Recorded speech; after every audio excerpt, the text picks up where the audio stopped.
Bells are magical to me.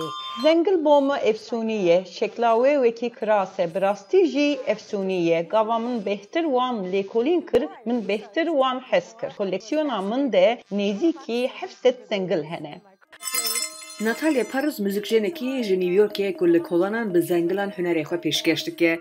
Paros her wa xwediyê ji morekî xelatên muzîkê û ji pêşkêşkirina hunerê li kolanan kê xweş e û pir hez dike ku behsa koleksiyona zengilên xwe bike.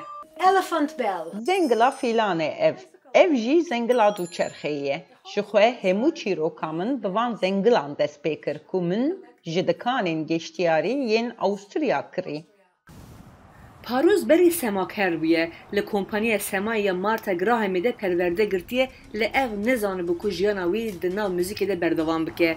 Rojekî ku ev ji dersa semayê derketiye li kolanekî New Yorkê trembilekî dixe wê û yekser hemû jiyana wê tê guhertin.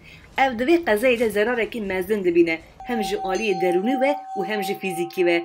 Êdî derfeta semakariya profesyonelî namîne. Malbata wê ji bo ku morala wê baş bibe ev dibin Avusturyayê bo geştiyariyê. While in Austria, we rented a car. Demala Awstrya me erebeyekê kirê kir û me dest bi gerê kir û min dengê zengilan bihîst ji camên vekirî. Min bi hinek ji bavê xwe re got ku wê balkêş nebe ku mirov zengilên cûr be cûr kom bike û bi wan re muzîkê çêke. Paros dizanibû ku divê fêr bibe çawa zengilan bikarbîne. Qet mamosteyên vî çê nebûye, ev bi xwe pirtûkan xwendiye, weneyan meze kiriye û bi vî awayî xwe fêrî zengilan kiriye.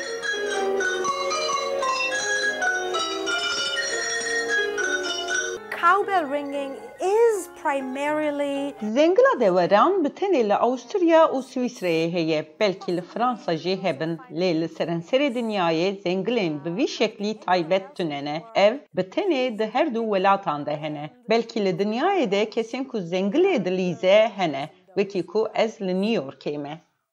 Lêxistina zengilan karekî zehmet e. Müzîkjen li ber maseyekê dirêj disekine û li ser maseyê diçe jorê jêrê maseyê ku zengilan lê bixe.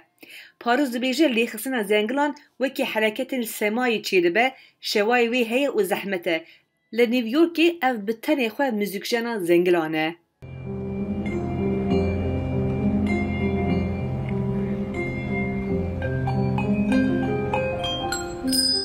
Ernest Hemingway. Nivîskar Ernest Hemingway dibêje zengil ji bo kî deng dide, ji bo te. Ez jî dibêjim zengil bo her kesî deng dide. Em nikarin ji zengilan dûr bikevin.